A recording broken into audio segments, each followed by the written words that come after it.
नमस्कार दोस्तों, स्वागत है आपका अपने YouTube channel let us join us पर। दोस्तों, आशा करता हूं कि आप लोग बहुत अच्छे होंगे और आपकी तैयारी बहुत ज़ोरों से चल रही है। तो दोस्तों, आज के सेशन में हम आपके लिए लेकर आए हैं सामान्य विज्ञान के प्रश्न, जो कि एस्टेट और बीपीएससी टायर 3 विज्ञान वर्ग के लिए बहुत ही महत्वपूर्ण प्रश्न हैं। तो दोस्तों, चैन वीडियो को शुरू करने से पहले अगर आप चैनल पर नए हैं तो चैनल को सब्सक्राइब कर लें। और आप लोगों से एक बहुत बड़ी निवेदन है कि आप लोग इस छोटे से चैनल को एक बड़े से चैनल में तब्दील करने में सहयोग करें। ये इसे जो है, जो इसके फॉलोअर सब्सक्राइबर हैं, इसको 10K पहुंचाने में आप हमारी मदद करें। चलो शुरू करते हैं आज का पहला प्रश्न। आज का पहला प्रश्न है, सूची 1 को सूची 2 से सुमेलित करना है। पारा सूची 1 में है पारा, आयोडीन, हीरा, ग्रेफाइट, और सूची 2 में है कठोरतम प्राकृतिक पदार्थ एवं अधातु। एक अधातु जो विद्युत का चालक है, एक चमकदार अधातु है, अकेला धातु जो सामान्य ताप पर द्रव होता है। तो इसको मिलान करना है। तो दोस्तों, इसका सही विकल्प हो जाएगा विकल्प बी। विकल्प बी सही हो जाएगा। पारा को आप जो है 4 से मिलाएंगे, यानी पारा अकेला धातु जो सामान्य ताप पर द्रव अवस्था में रहता है, तो पारा को आप 4 से मिला देंगे। आयोडीन, आयोडीन एक क्या है, चमकदार अधातु है, यानी बी को आप 3 से मिला देंगे। और उसके बाद C1, हीरा एक कठोरतम प्राकृतिक पदार्थ एवं अधातु, सी क्या हो जाएगा, 1 हो जाएगा। और आपका ग्रेफाइट एक अधातु जो विद्युत का चालक है, विकल्प डी को मिला देंगे आप 2 से। तो दोस्तों, इस हिसाब से विकल्प बी आपका सही हो जाएगा। नीचे दी गई धातुओं को उनकी अभिक्रिया के आधार पर अवरोही क्रम में व्यवस्थित कीजिए। जस्ता, कैल्शियम, कॉपर, पोटेशियम, सीसा, लेड। तो दोस्तों, इसे विकल्पों में सही उत्तर हो जाएगा आपका 4 2 1 5 3। 4 2 1 5 3, 4 2 1 5 3, यहाँ पर विकल्प द सही हो जाएगा, यानी अंतिम विकल्प सही है। ये इनकी अभिक्रिया के आधार पर अवरोही यानी घटता क्रम है। तो यहाँ पर सबसे पहले क्या हो जाएगा आपका पोटेशियम, उसके बाद क्या हो जाएगा कैल्शियम, उसके बाद जस्ता, उसके बाद सीसा, उसके बाद कॉपर। ये इनकी अभिक्रिया का अवरोही क्रम है। एक्स एक नरम तत्व है जिसे एक्स एक नरम तत्व है और जिसे चाकू से काटा जा सकता है। उसे हवा में खुला नहीं रखा जा सकता और वह पानी के साथ बहुत तेजी से अभिक्रिया करता है। एक्स को पहचानिए। तो यहाँ पर एक्स क्या हो जाएगा, एक्स हो जाएगा सोडियम। सोडियम किस में रखा जाता है, तो सोडियम जो है बहुत ही क्या है, अभिक्रियाशील तत्व है। यहाँ पर विकल्प बी आपका सही हो जाएगा। 90% ओजोन वायुमंडल की किस परत में होती है। तो दोस्तों, 90% ओजोन वायुमंडल की समताप मंडल परत में होती है। यहाँ पर विकल्प बा सही हो जाएगा। अपमार्जक का प्रयोग कठोर जल के साथ भी किया जा सकता है, क्योंकि अपमार्जक क्या करता है, अपमार्जक सल्फोनिक अम्लों के सोडियम लवण या अमोनियम के क्लोराइड या ब्रोमाइड लवण होते हैं। जल में उपस्थित Ca और Mg आयन के साथ अवक्षेप नहीं बनाते। यहाँ पर ऑप्शन दा सही हो जाएगा।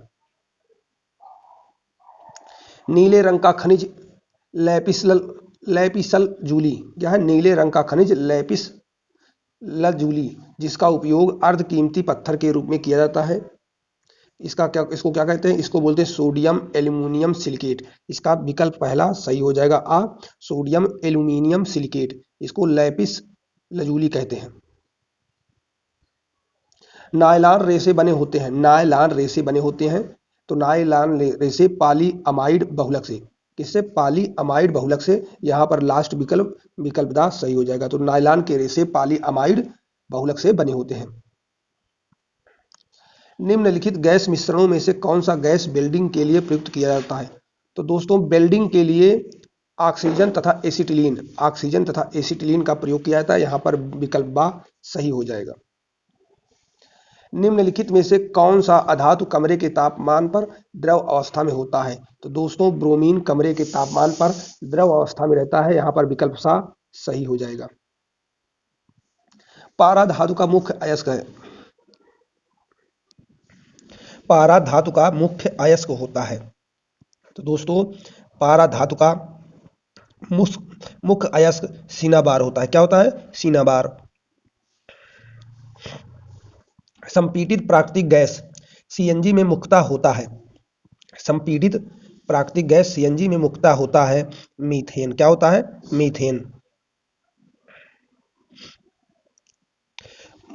मुद्रा धातु की सबसे अस्थायी ऑक्सीकरण अवस्था है Cu+2 Ag+ और Au+3, यानी इसका हो जाएगा विकल्प दा सही हो जाएगा, अंतिम विकल्प सही हो जाएगा। बेंजीन का नाइट्रेशन है, बेंजीन का नाइट्रेशन है, तो इसका मतलब होता है न्यूक्लियोफिलिक प्रतिस्थापन। बेंजीन का नाइट्रेशन होता है न्यूक्लियोफिलिक प्रतिस्थापन द्वारा, तो यहां पर विकल्प सा सही हो जाएगा। निम्नलिखित में से किस धातु का निष्कर्षण केवल विद्युत अपघटन के द्वारा किया जा सकता है? तो Al यानी एल्यूमिनियम का निष्कर्षण केवल विद्युत अपघटन के द्वारा किया जा सकता है, यहां पर विकल्प ए सही हो जाएगा। हीविया ब्रासिलियंसिस, हीविया ब्रासिलियंसिस का सामान्य नाम क्या है? इसको बोलते हैं रबर। हीविया ब्रासिलियंसिस को रबर बोला जाता है, इसका सामान्य नाम रबर है, तो विकल्प बा सही हो जाएगा। ग्रेफाइट में कार्बन परमाणु किसकी परतों के रूप में व्यवस्थित होता है? तो ग्रेफाइट में कार्बन परमाणु खटकोणीय यानी षटकोणीय वलय में व्यवस्थित होता है, तो यहाँ पर विकल्प 7 सही हो जाएगा। क्या हो जाएगा? षटकोणीय। अर्धचालक गुणों के कारण कंप्यूटर, टीवी आदि में उपयोग की जाने वाली अधातु है। कंप्यूटर, टीवी में प्रयोग हो जाने वाली अधातु सिलिकॉन है, विकल्प सा सही हो जाएगा। चिप भी इसी की बनी होती है। एक धातु जो एक नाभिकीय कार्बोनिल नहीं बनाती है, जिसको बोलते हैं कोबाल्ट, CO। निम्न में से कौन सी लौह अयस्क की किस्म है? लौह अयस्क की किस्म है, तो इसमें हेमेटाइट लोहे का एक प्रकार है, तो यहाँ पर एंथ्रेसाइट और बिटुमिनस कोयले का है, गैलेना सीसा का है, और हेमेटाइट किसका है? लोहे का अयस्क है, तो यहाँ पर विकल्प दा सही हो जाएगा।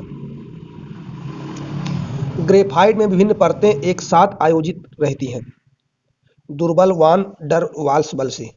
जो ग्रेफाइट में विभिन्न परतें होती हैं एक साथ क्यों जुड़ी रहती हैं? दुर्बल वान डर वाल्स बल से, तो यहाँ पर विकल्प सा सही हो जाएगा। असत्य कथन को छांटिए, तो इसमें कौन सा कथन असत्य है? ग्रेफाइट में विस्थानीकृत इलेक्ट्रॉन होते हैं। ग्रेफाइट को एक स्नेहक के रूप में प्रयुक्त किया जा सकता है, सही है। ग्रेफाइट विद्युत प्रवाहित नहीं करता, ये भी ग्रेफाइट की परतीय संरचना होती है, तो सही है। ग्रेफाइट में विद्युत प्रवाहित होती है, यहाँ पर विकल्प 7 सही हो जाएगा। विद्युत का चालक होता है ग्रेफाइट, यहाँ पर विकल्प 7 सही हो जाएगा। प्रकृति में निम्न में से कौन सी धातु मुक्त अवस्था में मिलती है? तो दोस्तों प्रकृति में मुक्त अवस्था में मिलने वाली धातु सोना है। क्या है? सोना है, विकल्प बा सही हो जाएगा। डायमंड है कार्बन का अपरूप। दोस्तों डायमंड कार्बन का एक अपरूप है, अपर रूप है, तो यहाँ पर विकल्प आ सही हो जाएगा। ऐसी प्रक्रिया जिसमें कार्बोनेट अयस्क को धातु ऑक्साइड में बदलने के लिए वायु की सीमित उपस्थिति में दृढ़ता से गर्म किया जाता है, कहलाती है निस्तापन। कार्बोनेट अयस्क को धातु ऑक्साइड में बदलने के लिए कौन सी प्रक्रिया का प्रयोग किया जाता है? तो इसको बोलते हैं निस्तापन, यहाँ पर विकल्प सा सही हो जाएगा। निम्नलिखित में से कौन सा आधात्विक गुण प्रदर्शित करता है? आधात्विक गुण, तो ग्रेसन, तो विकल्प दा जो है सही हो जाएगा। ये आधातु गुण प्रदर्शित करता है, विकल्प दा इज करेक्ट। कार्बन का कौन सा अपरूप जियोडेसिक गुंबद जैसा स्वरूप जियोडेसिक गुंबद जैसा स्वरूप रखता है? तो दोस्तों फ्लोरीन, यहाँ पर विकल्प दा सही हो जाएगा। फ्लोरीन जो है जियोडेसिक गुंबद जैसा स्वरूप धारण कर लेता है। लिथियम और मैग्नीशियम के बीच समानता की वजह है? लिथियम और मैग्नीशियम के बीच समानता की वजह है समान आयनिक विभव, यहाँ पर विकल्प बा सही हो जाएगा। प्लास्टर ऑफ पेरिस का सूत्र है, प्लास्टर ऑफ पेरिस का सूत्र है, तो इसको बोलते हैं CaSO4 ½ H2O। तो दोस्तों यहाँ पर हो जाएगा विकल्प सा सही हो जाएगा, यहाँ पर विकल्प सा CaSO4 ½ H2O, ये प्लास्टर ऑफ पेरिस का सूत्र है। निम्नलिखित में से कौन सा प्राकृतिक बहुलक नहीं है? प्राकृतिक बहुलक रेयान नहीं है। रेयान एक कृत्रिम बहुलक है। यहां पर विकल्प आ सही हो जाएगा।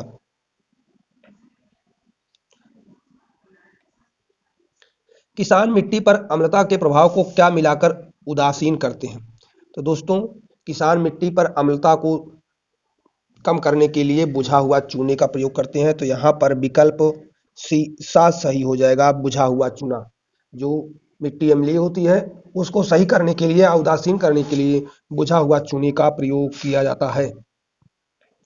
आर्टिफिशियल रेनिंग, कृत्रिम वर्षा और क्लाउड सीडिंग के लिए सबसे अधिक इस्तेमाल किया जाने वाला रसायन है। तो दोस्तों, इसको बोलते हैं सिल्वर आयोडाइड। तो सिल्वर आयोडाइड का प्रयोग कृत्रिम वर्षा को कराने में किया जाता है। यहाँ पर विकल्प सा सही हो जाएगा। क्या हो जाएगा? विकल्प सा सही हो जाएगा। ओजोन के बारे में निम्नलिखित में से कौन सा कथन सत्य है? ओजोन का निम्न स्तर या क्षोभमंडलीय ओजोन वायुमंडलीय प्रदूषक है। ओजोन एक त्रिपरमाणविक रेखीय है। ओजोन से ऑक्सीजन का निर्माण एक ऊष्माशोषी प्रक्रिया है। ओजोन में दो द्विबंध होते हैं।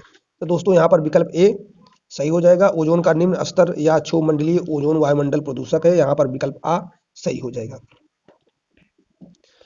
निम्न पर विचार करें। मीथेन, नाइट्रस ऑक्साइड, हैलोन्स, निम्न में से कौन समताप मंडलीय ओजोन के ह्रास के लिए उत्तरदायी होता है? तो दोस्तों, मीथेन, नाइट्रस ऑक्साइड और हैलोन्स ये सभी समताप मंडलीय ओजोन के लिए हानिकारक होते हैं। तो यहाँ पर विकल्प सा सही हो जाएगा। इसमें सभी विकल्प सही है। एन परमाणुओं की 3.011 x 10 की पावर इंटू 10 की पावर 23 संख्या का द्रव्यमान क्या है? तो दोस्तों, इसकी द्रव्यमान संख्या होगा 7g। यहां पर हो जाएगा विकल्प सा। कार्बन डाइऑक्साइड में कार्बन और ऑक्सीजन के द्रव्यमान का अनुपात है। तो कार्बन डाइऑक्साइड में कार्बन और ऑक्सीजन के द्रव्यमान का अनुपात 3:8। विकल्प सा सही हो जाएगा। निम्नलिखित में से किस पदार्थ का 100% पुनर्नवीनीकरण किया जा सकता है? तो दोस्तों, 100% पुनर्नवीनीकरण सिर्फ कांच का किया जा सकता है। यहाँ पर विकल्प आ सही हो जाएगा। अमलगम मिश्र धातु है। अमलगम मिश्र धातु है मरकरी की। तो यहाँ पर विकल्प बा सही हो जाएगा। अमलगम मरकरी की मिश्र धातु है। किसी तत्व के समस्थानिक समान होते हैं परमाणु क्रमांक में। समस्थानिक वे तत्व होते हैं जिनके परमाणु क्रमांक समान होते हैं। तो यहाँ पर विकल्प सा सही हो जाएगा। सामान्य सूत्र CnH2nO2 एक विवृत श्रृंखला का हो सकता है, वह है कार्बोक्सिलिक अम्ल। तो यहाँ पर कार्बोक्सिलिक अम्ल जो है इस सूत्र का हो सकता है। यहाँ पर विकल्प सा सही हो जाएगा। कंप्यूटर चिप में ज्यादातर काम में आने वाली धातु का नाम है सिलिकॉन। तो सिलिकॉन का प्रयोग कंप्यूटर चिप बनाने में किया जाता है। विकल्प बा यहाँ पर सही हो जाएगा। और ये बार बार एग्जाम में पूछा जाने वाला प्रश्न है। अपर रूप का प्रत्येक रूप भिन्न होता है उनके भौतिक गुणों में। तो यहाँ पर विकल्प दा सही हो जाएगा। भौतिक गुणों में ये जो है भिन्न होते हैं और रासायनिक गुण में ये लगभग समान होते हैं। यहाँ पर दा सही हो जाएगा। वह गुण जो कि कार्बनिक यौगिक की शुद्धता का मापदंड है। वह गुण जो कि कार्बनिक यौगिक की शुद्धता का मापदंड है। तो दोस्तों, ये है गलनांक। यहाँ पर विकल्प आ सही हो जाएगा। गलनांक। पृथ्वी पर अधिकतम घनत्व वाला पदार्थ कौन सा है? तो दोस्तों, पृथ्वी पर अधिकतम घनत्व वाला पदार्थ ऑस्मियम है। इसका विकल्प सा सही हो जाएगा। कैल्शियम परमाणु संख्या 20 और आर्गन परमाणु संख्या 18 दो तत्व हैं। दोनों तत्वों की द्रव्यमान संख्या 40 है। इन तत्वों को कहा जाता है आइसोबार। क्या कहा जाएगा? आइसोबार। यानी विकल्प सी आइसोबार, यानी जिनकी परमाणु संख्या अलग और द्रव्यमान संख्या समान हो तो उनको बोलते हैं समभारिक, यानी आइसोबार। तो यहाँ पर विकल्प सा सही हो जाएगा। निम्नलिखित में से किसके बहुलीकरण से नियोप्रीन बनाया जाता है? तो दोस्तों, नियोप्रीन क्लोरोप्रीन के बहुलीकरण द्वारा बनाया जाता है। तो यहाँ पर दोस्तों विकल्प दा सही हो जाएगा। क्लोरोप्रीन के बहुलीकरण प्रक्रिया द्वारा नियोप्रीन बनाया जाता है। विकल्प दा यहाँ सही हो जाएगा।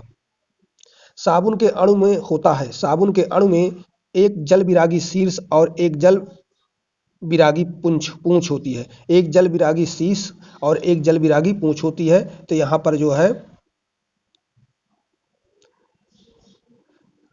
विकल्प सा सही हो जाएगा।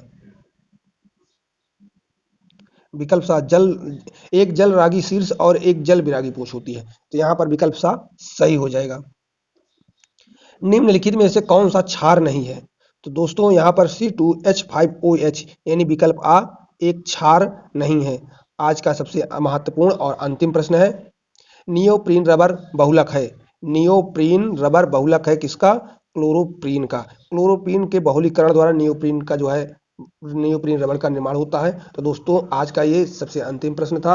तो दोस्तों आज के सेशन में सिर्फ 50 प्रश्नों पर डिस्कशन किया गया है। आगे भी इसी तरह के जो है सेशन आते रहेंगे और आज के सेशन में विज्ञान के महत्वपूर्ण प्रश्नों को कवर करने का प्रयास किया गया था। आशा करता हूं कि ये सेशन आप लोगों को बहुत ही पसंद आएगा और आपसे अंतिम बार भी यही निवेदन है कि आप लोग चैनल को बड़ा करने में हमारा सहयोग करें, चैनल को सब्सक्राइब लाइक जरूर करें।